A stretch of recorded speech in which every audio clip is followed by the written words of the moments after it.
시편 40편 1절부터 17절 말씀입니다.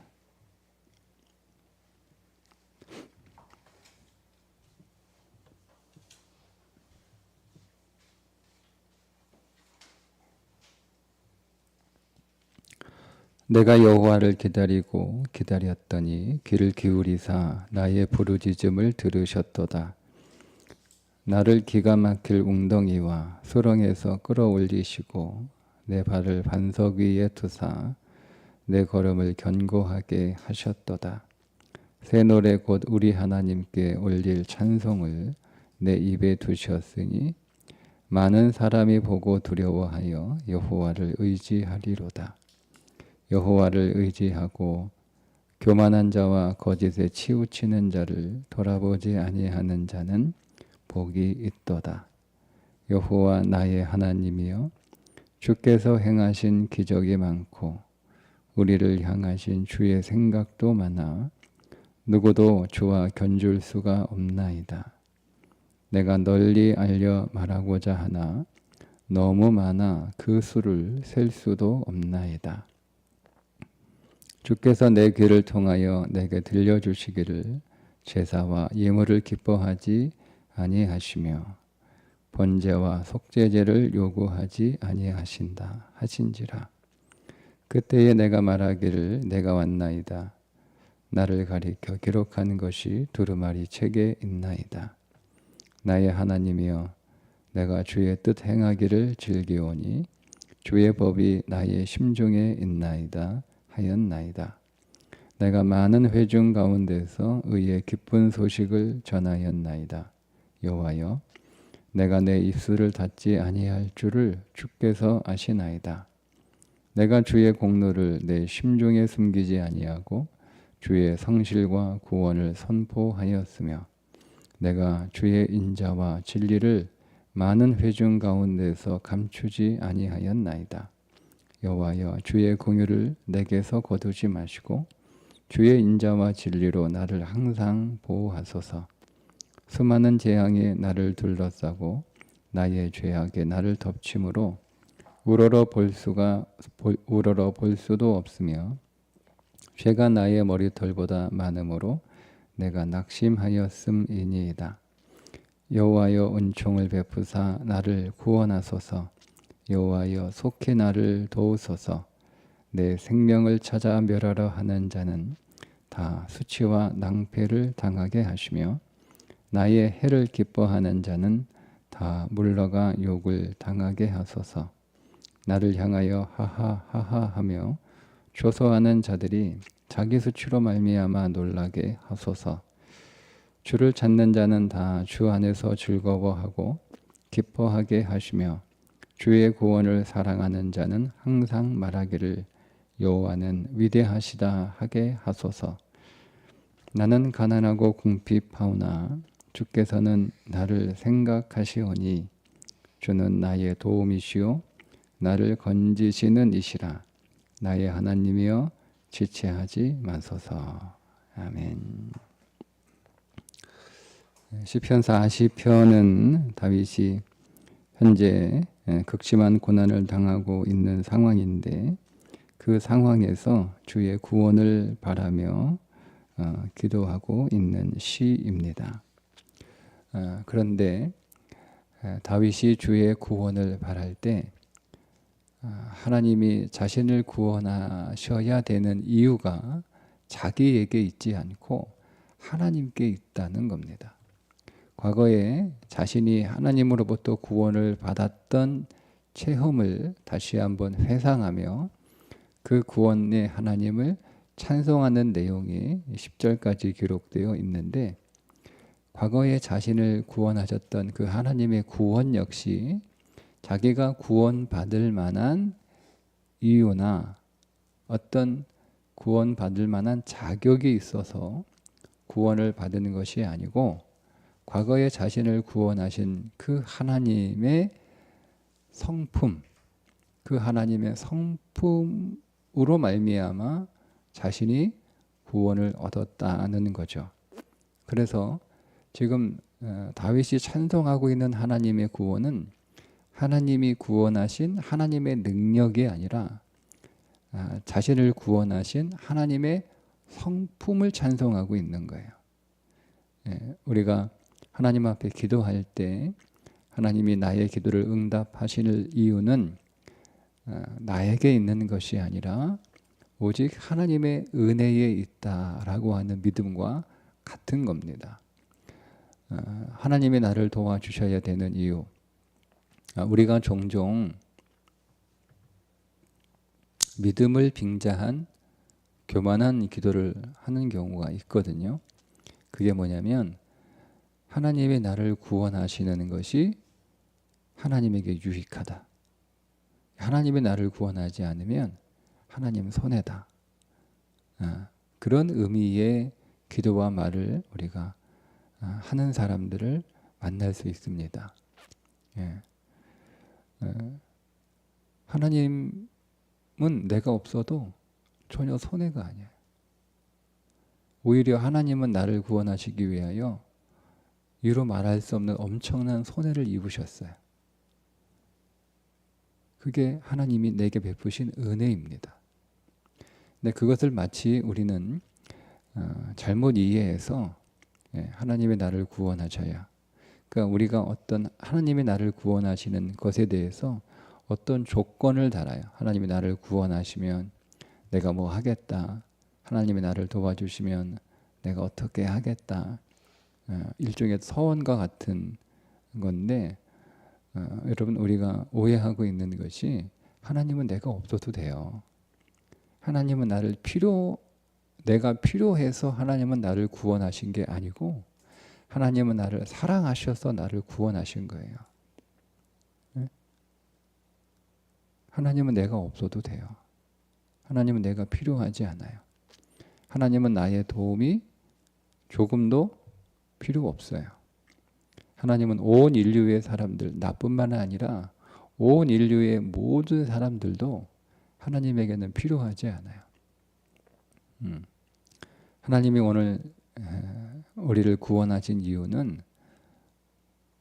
우리가 필요해서가 아니라 우리를 향한 하나님의 사랑 때문이라는 거예요. 그러니까 그 하나님의 성품에 근거해서 그 자신을 구원하신 그 하나님의 성품이 세 가지를 말하고 있는데 하나님의 긍휼과 하나님의 인자와 하나님의 진리입니다.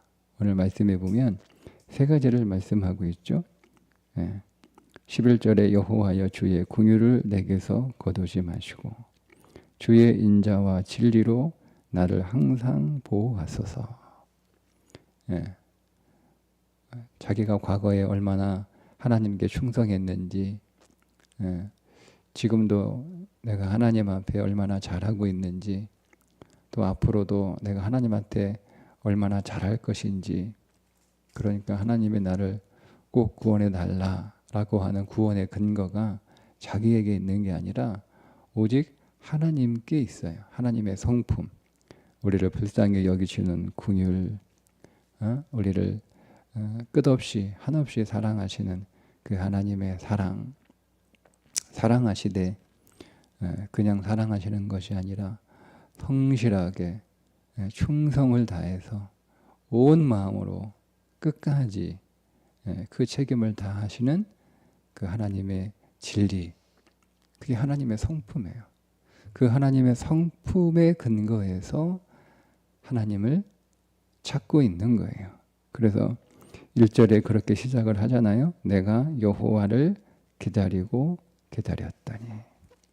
기다리고 기다린 게 하나님의 구원의 손길이 아니고 하나님 자신을 구한 거예요. 하나님. 하나님의 능력의 손길을 기다린 게 아니라 하나님 그분, 그러니까 이 다윗은 하나님의 구원을 구한 게 아니고 하나님을 구한 거예요. 우리의 기도가 방향을 잘 잡아야 되는데 지금 다윗은 극심한 고난 가운데 있는데 그 극심한 고난 가운데서 건져지는 하나님의 구원을 기다린 게 아니고 하나님을 구한 거예요. 하나님을.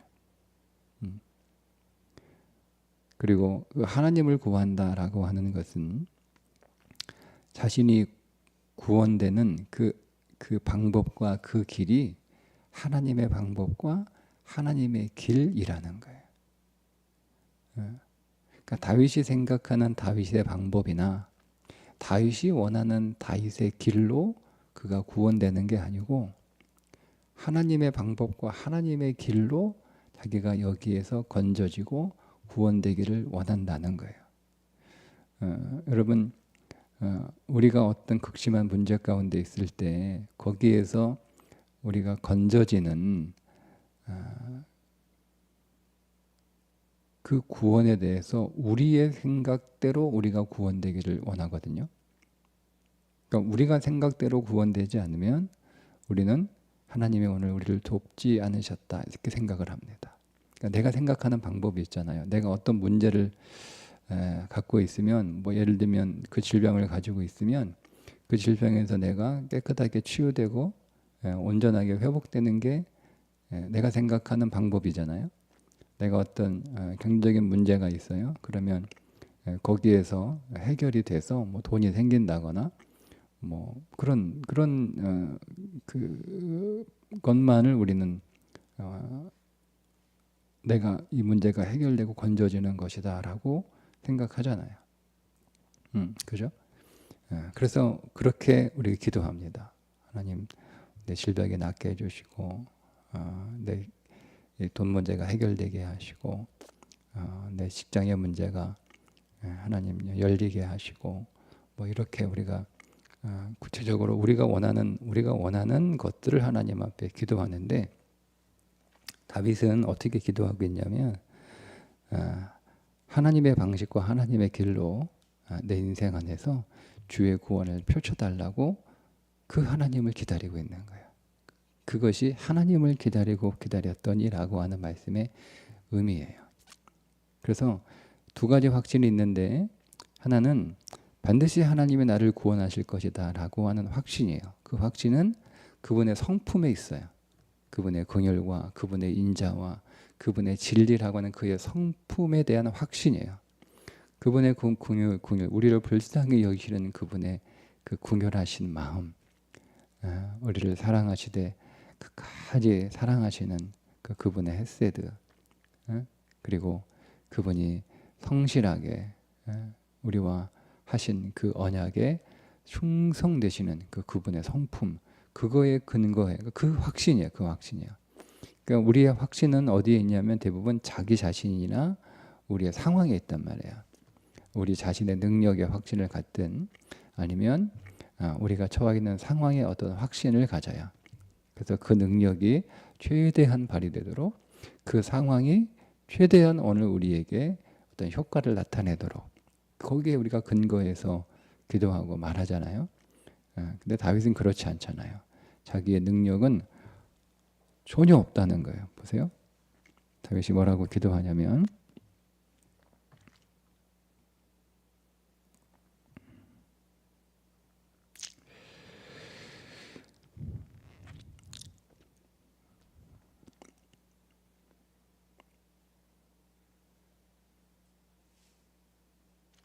12절에 보면 수많은 재앙이 나를 둘러싸고 나의 죄악이 나를 덮침으로 우러러 볼 수도 없으며 죄가 나의 머리털보다 많음으로 내가 낙심하였음이니이다. 그러니까 재앙이 자기를 둘러싸고 있으니까 환경이죠.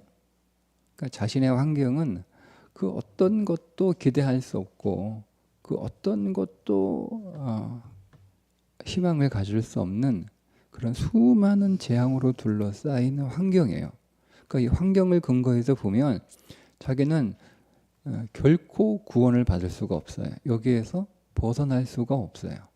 뿐만 아니라 나의 죄악에 나를 덮침으로 자기 자신을 보더라도 자신은 그 티끌만큼도 능력이 없어서 이 문제를 해결할 수 있는 힘이 하나도 없어요.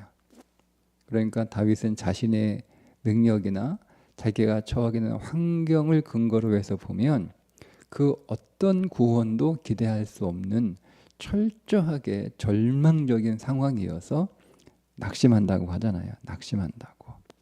예, 예. 그러니까 자기 자신의 근거에서 지금 기도하고 있는 게 아니에요. 예.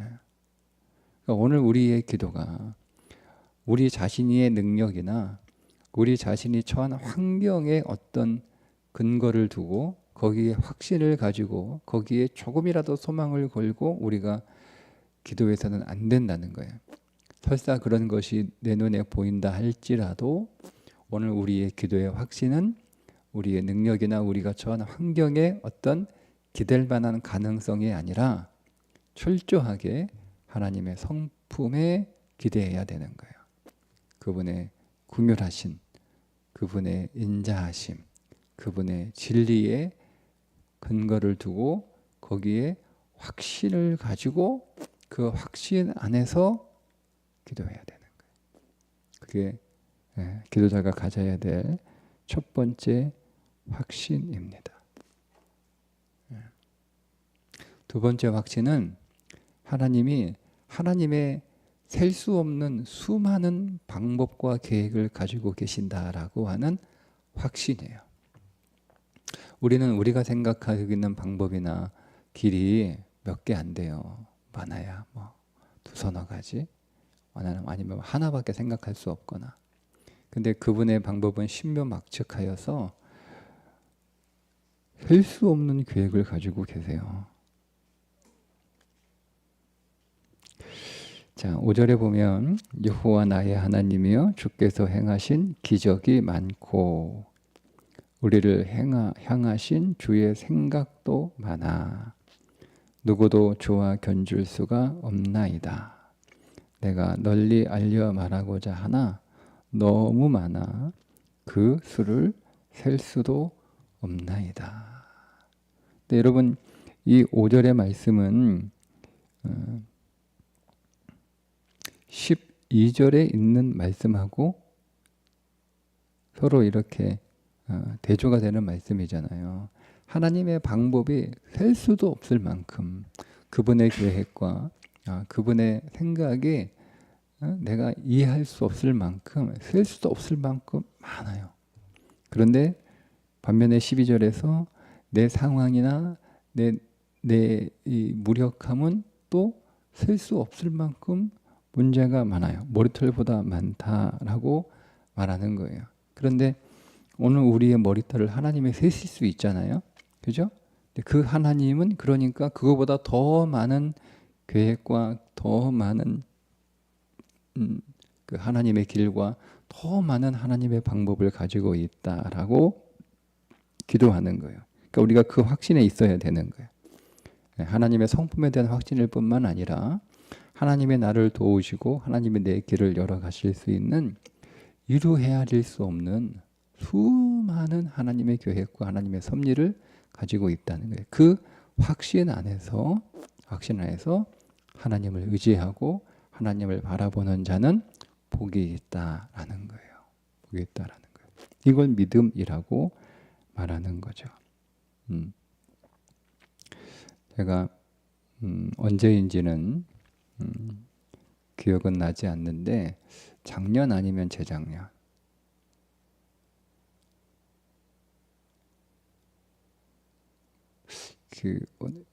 우리 신문에서 한 기사를 하나 봤어요.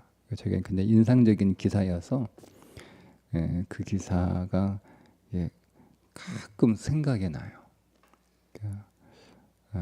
인천의 영종도에 어느 목사님이 그 도시가 이제 개발될 것을 기대하시고 그런 계획과 그런 뉴스들이 보도가 돼서 거기에서 교회 건축을 시작을 하셨어요.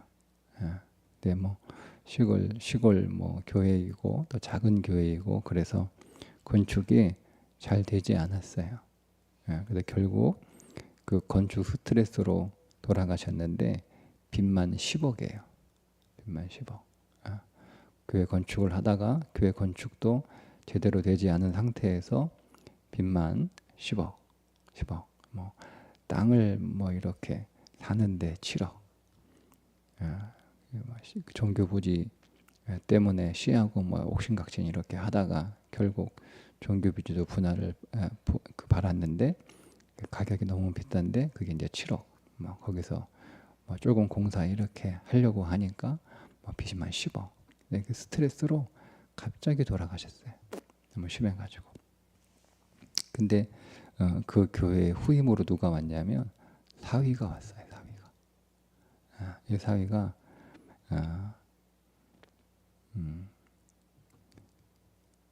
30대에 박사학위를 끝낼 만큼 굉장히 실력 있고 똑똑하고 그런 사람이에요.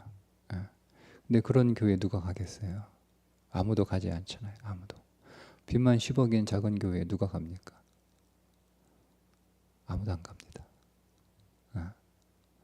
근데 사위가 그 교회를 세습했어요. 빚만 10억인 장인이 목회하시다 돌아가신 교회 했어요. 그거 어떻게 해요?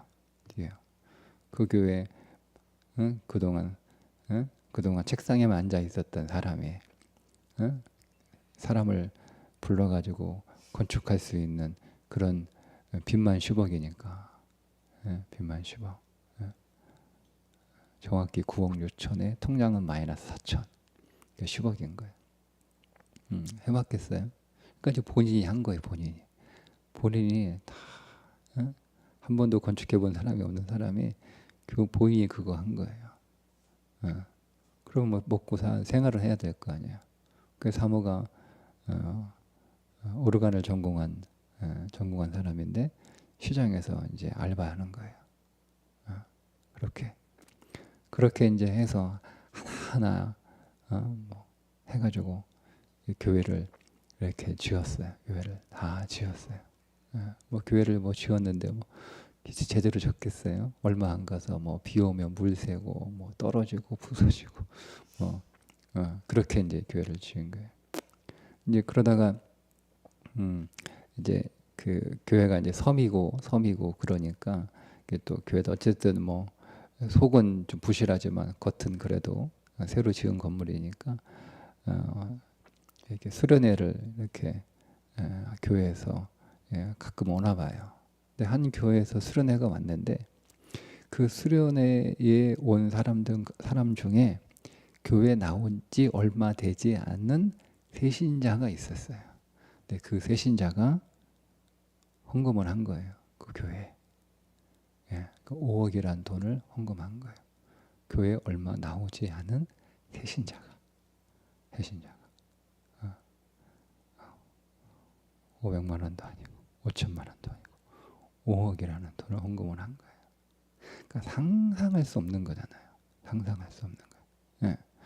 이 목사님의 계획은 자기가 여기에서 성실하게 목회하면 그래도 교인들이 하나 둘 전도되면 교인들이 하나 둘 이렇게 되는 거고 뭐 그동안 자기가 뭐 알바도 하고 뭐 뭣도 하고 뭐 이렇게 해서 그렇게 하면 차차 이렇게 이자만 갚아가다가 뭐 언젠가는 갚아지겠지 뭐 그런 마음으로 계획한 거 아니에요. 거기서 뭐 무슨 계획을 할? 거기 할 수 있는 계획이 뭐가 있어요?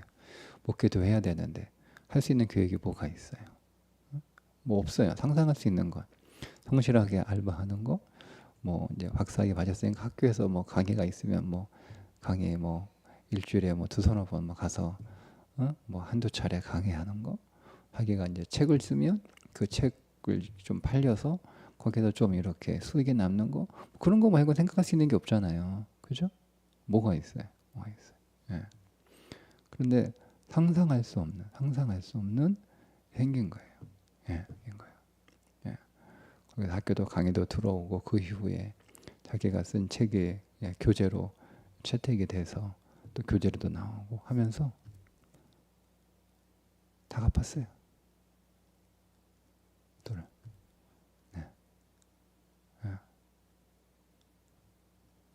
제가 그 목사님의 아버지 장로님을 며칠 전에 만났거든요. 그래서 하도 오랜만에 만나가지고 막 인사하고 근데 그 아드님 목회하시는데 어디서 목회해요? 라고 하니까 제가 읽었던 그 신문의 주인공이 그 장로님의 아들인 거예요.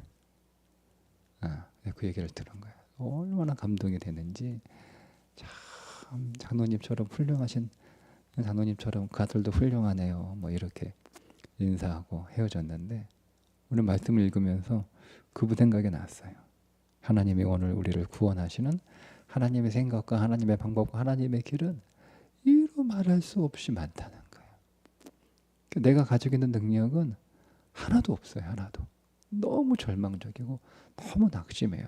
그러나 그 하나님을 신뢰하면, 하나님의 성품을 신뢰하고 하나님의 능력을 신뢰하면, 그래서 그런 사람이 뭐라고 얘기하는 거예요? 복이 있다라고 얘기하는 거예요. 그런 사람이 복이 있다. 그 하나님을 의지하고 그 하나님을 신뢰하는 자가 복이 있다라고 오늘 고백하잖아요. 그죠? 네.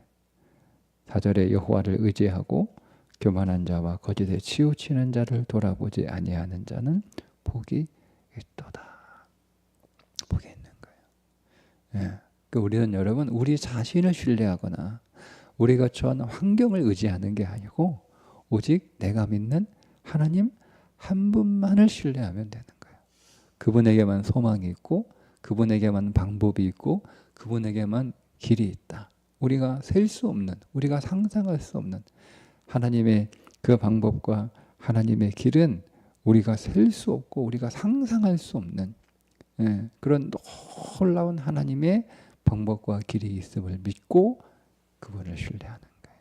그게 믿음이에요. 믿음이에요. 그 하나님의 성품과 그 하나님의 헤아릴 수 없는 놀라우신 그 능력을 신뢰하여 과거에 경험했던 그 구원의 경험, 그것이 지금 현재의 고난에도 그대로 지금 적용이 되고 있는 거예요. 지금도 말할 수 없는, 자기를 둘러싸고 있는 재앙은 헤아릴 수 없고 자기가 처하고 있는 자신의 그 문제와 능력은 심지어 그걸 죄악이라고 고백을 할 만큼 머리털보다 더 많은, 셀 수 없을 만큼 그런 무력한 상황에 있으나 나는 나 자신을 의지하여 내가 처해 있는 환경에 어떤 기대를 걸고 여기에서 이런 방법으로 하나님이 이런 식으로 내 길을 여달라고 기도하는 게 아니라 하나님의 성품, 인자와 긍휼과 진리가 충만하신 그 하나님의 성품에 근거하여 그 성품을 의지하여 하나님의 헤아릴 수 없는 그 놀라운 방법을 내가 믿고 하나님 뭐라고요? 부르짖는다라는 거예요. 부르짖는다. 간절하게 부르짖는다. 1절에 나의 부르짖음을 들으셨도다. 그러니까 우리는 하나님의 놀라우신 성품과 그분의 능력을 근거해서 그 위에서 그것을 믿는 믿음 안에서 간절히 부르짖어야 되는 거예요. 그러니까 우리의 간절한 부르짖음은요, 우리의 기도의 능력은 우리 자신의 어떤 열망에서 간절함에서 나오는 게 아니에요. 그리고 우리의 기도의 간절함, 그 부르짖음은 우리가 처하게 있는 상황이나 내 어떤 능력에서 나오는 게 아니에요. 우리가 하나님 앞에 간절히 부르짖는 그 기도의 그 강력한 부르짖음은 하나님에 대한 믿음에서 나오는 거예요. 그분의 성품을 믿고 그분의 놀라우신 능력을 우리가 믿을 때 하나님 앞에 간절히 부르짖고 기도할 수 있는 거지. 여러분, 우리가 우리의 상황을 믿고 기도하고 부르짖는다면 그 상황이 우리 안에 어떤 가능성과 희망을 줄 때는 우리가 기도할 수 있는데요. 상황이 우리에게 절망을 줄 때는 우리의 기도도 절망해요. 우리가 나의 선함에 근거해서 기도할 때는 기도할 수 있지만 나의 선함이라는 게 그렇지 않잖아요. 그래서 오늘 다윗도 자기의 죄가 셀 수 없이 많다라고 얘기하잖아요. 그러니까 우리가 우리 자신에게 자신의 선함에 근거해서 기도하면 우리의 기도는 작아질 수밖에 없어요. 내가 하나님 앞에 나갈 수 있는 그 선함의 근거가 있으면 얼마나 있겠고, 그것이 또한 무슨 하나님이 인정하시는 근거가 되겠어요. 그러니까 오늘 우리는 하나님의 성품, 하나님의 능력, 그게 예수의 이름입니다. 그러니까 우리는 예수님의 그 이름의 신실하심과 그분의 이름의 능력에 근거해서 하나님 앞에 나아가 기도하고 있는 거죠. 그분의 이름을 믿으시면 돼요. 오직 그분의 이름만 의지하시면 돼요. 그 믿음 안에서 우리가 하나님 앞에 간절히 부르짖어 기도할 때 하나님은 반드시 응답하셔서 오늘 우리에게 구원의 능력을 펼치실 줄 믿습니다. 오늘도 그 믿음 안에서 더욱 승리하시기를 주님의 이름으로 축복합니다. 기도하겠습니다. 하나님 아버지, 오늘도 우리 자신의 근거에서 살지 않고 하나님의 그 성품과 하나님의 놀라운 능력에 근거해서 의지하여 주 예수의 이름을 부르며 살게 하여 주옵소서. 그 이름의 능력과 그 이름의 성품이 우리의 평안이 되게 하시고 우리의 소망이 되게 하시고 우리의 능력이 되게 해 주옵소서. 예수님의 이름으로 기도합니다. 아멘.